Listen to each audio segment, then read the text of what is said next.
We're fast approaching the time when we'll be hearing and reading again the engaging, but substantially different, stories that Matthew and Luke tell about the birth of Jesus. Stories full of shepherds and wise men, manger and stable, star and heavenly choir. Familiar stories which this year, above all years, we'll want to hear again.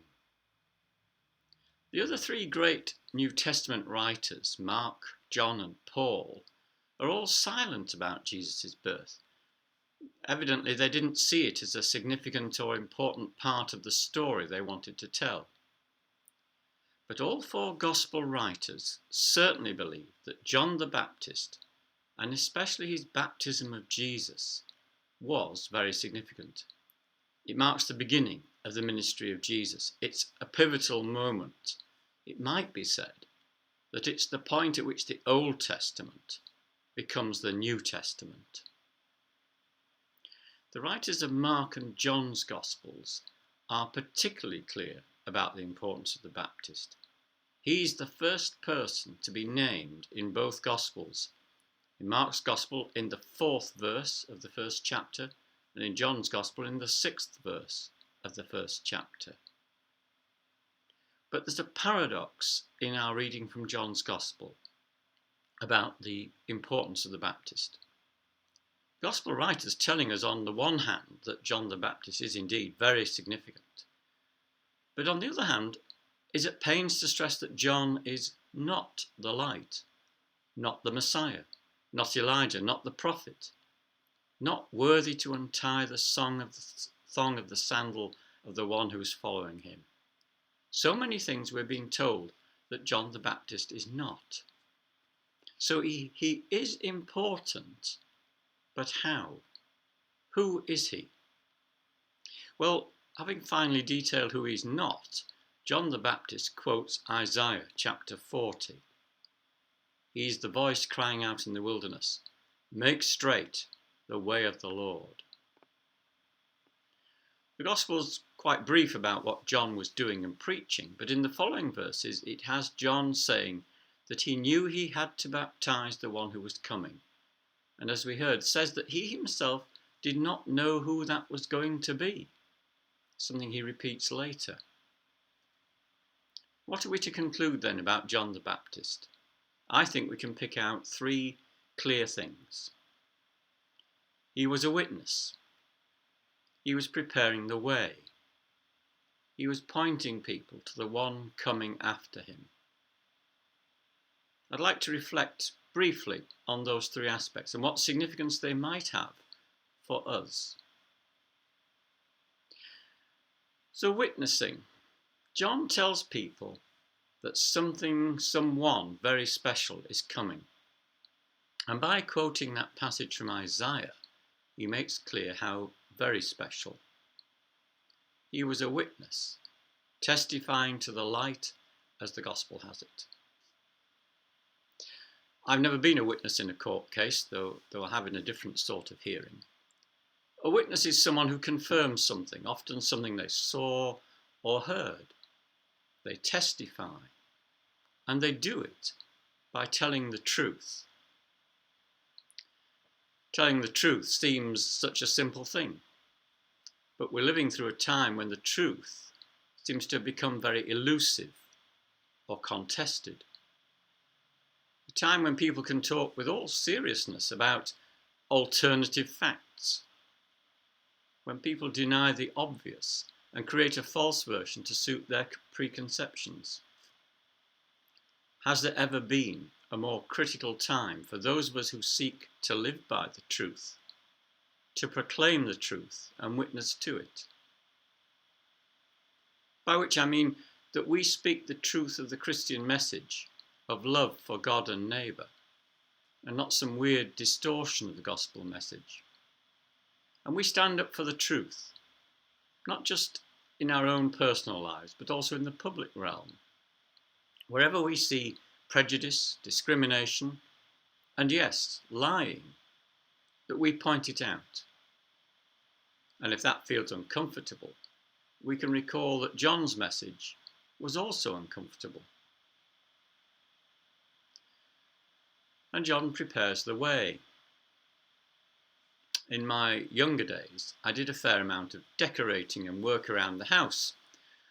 These days, I tend to pay someone else to do it for me. Recently, we had some wallpapering done in a couple of rooms and all the woodwork painted. Watching the professionals at work was a reminder that they spend far longer preparing the walls, filling in holes, sanding down the paintwork, getting everything just right, than they do hanging the paper and putting on the paint.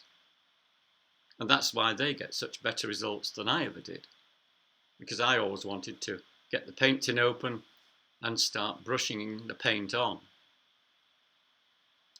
So where do we have a role in preparing the way?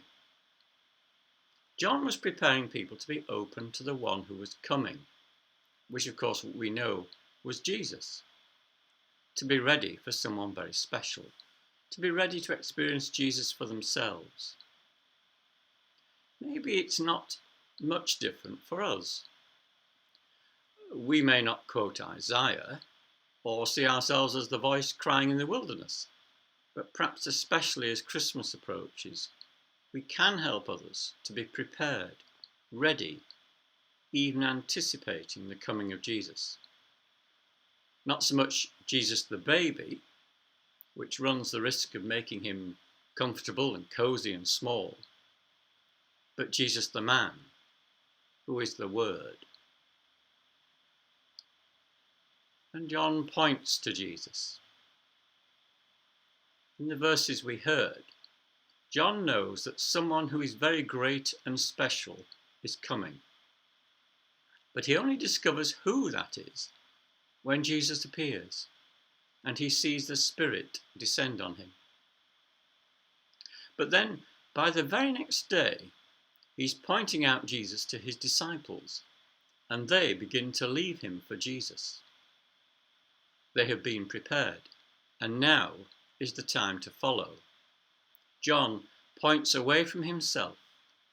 He has witnessed, he has prepared the way, and now he points people to Jesus, who takes up the story. It's perhaps almost too simple to have to say, but part of our mission is to point people to Jesus. Some will follow him, as some of John's disciples did. But we know, however, that not all of John's disciples left him, and indeed that Paul, much later, met some of them, long after John had been killed. So we have to be ready for the fact that some of those we point to Jesus will not follow him. And it's also true that we can point folk to Jesus, but they have to have their own encounter with him. We cannot have that for them. So it's clear that John the Baptist is a very significant figure in the story of Jesus. If for no other reason, we know this because we're told that Jesus said, "Among those born of women, no one has arisen greater than John the Baptist." John was a witness, he prepared the way, and when Jesus appeared, he pointed people to him. Here's an example, a model perhaps, for what we might be called to do in our own more modest but still important way. We're in the midst of the season of hope, which is Advent, and soon it will be a season of peace. None of us can doubt that there's a great need around the world for hope this year and for peace, and that applies equally to you and to me, to the people we know and love, to those in our local communities.